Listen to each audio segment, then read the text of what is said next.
Halo, perkenalkan, aku Zulfira dari Oceanografi B akan menjelaskan materi yang aku dapatkan selama aku mengikuti praktikum pemodelan oceanografi. Video ini dibuat sebagai tugas untuk syarat responsi praktikum pemodelan oceanografi. Praktikum pemodelan oceanografi kali ini dibagi menjadi 4 modul. Modul pertama adalah adveksi satu dimensi, modul kedua adalah difusi satu dimensi, modul ketiga adalah adveksi difusi dua dimensi, dan modul keempat adalah model hidrodinamika satu dimensi. Pertama-tama, kita akan membahas modul 1, yaitu adveksi satu dimensi. Adveksi merupakan proses transportasi berupa aliran rata-rata atau arus. Adveksi ini dapat dicontohkan dengan pergerakan pasang surut yang digerakkan oleh gaya gravitasi atau tekanan dan berupa gerak horizontal. Adveksi ini dapat dimodelkan dengan permasalahan persamaan diferensial dengan difusi yang umumnya akan tampak dalam pemodelan sebagai berbagai fenomena yang melibatkan transportasi zat secara progresif seperti gerakan gelombang. Adveksi satu dimensi dapat ditulis sebagai rumus berikut dengan X lebih dari sama dengan XL dan kurang dari sama dengan XR. Begitu juga dengan T yang lebih dari 0. Yang dimana X adalah arah dari sumbu horizontal, T adalah waktu, dan U adalah kecepatan. Terdapat 3 metode pendekatan dalam adveksi satu dimensi, yaitu metode yang pertama adalah FTCS, metode yang kedua adalah leapfrog, dan metode yang ketiga adalah upstream.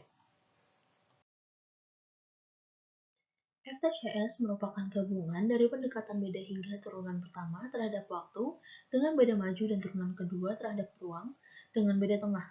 Solusi FTCS termasuk solusi bersyarat dengan syarat kestabilan. Persamaan dari metode ini adalah dengan rumus berikut dengan syarat berikut.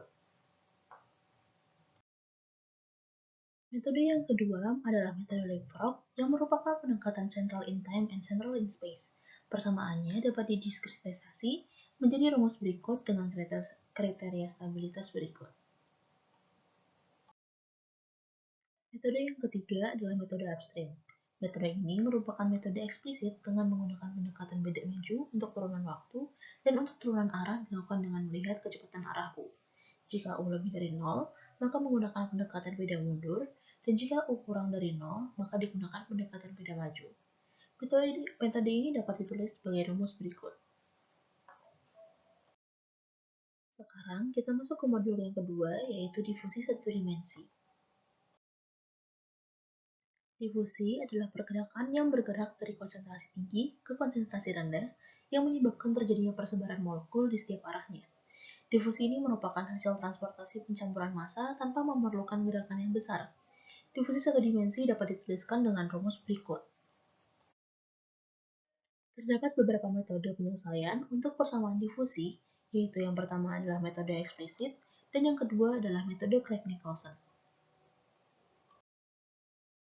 Metode yang pertama yaitu metode eksplisit.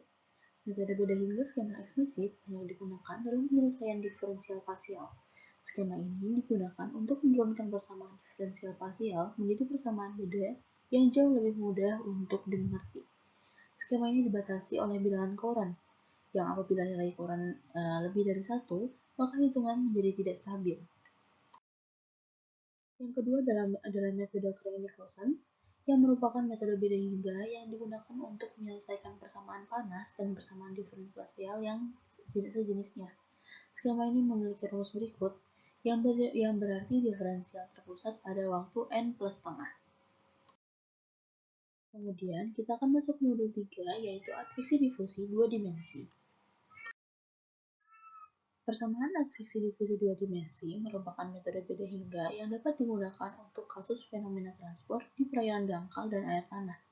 Metode beda hingga ini dapat digunakan untuk menyelesaikan persoalan angkutan polutan dalam aliran air yang mengalir dalam aliran terbuka.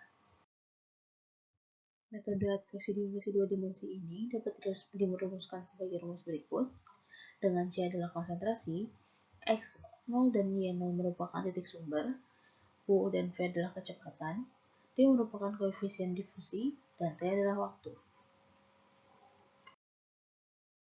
Metode adveksi difusi dua dimensi ini dapat dimanfaatkan dalam bidang oceanografi untuk mengetahui laju aliran air distribusi salinitas densitas, transport sedimen, dan persebaran polutan.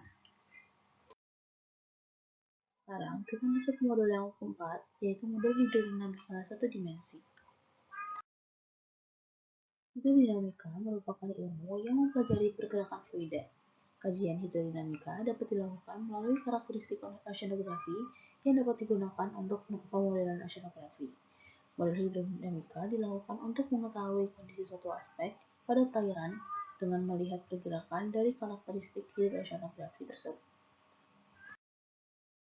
Model hidrodinamika dapat dilakukan untuk memodelkan persebaran sampah pada suatu perairan melalui kajian pasang surut, memodelkan persebaran polutan melalui kajian arus, atau bahkan memodelkan pergerakan gelombang pada suatu perairan.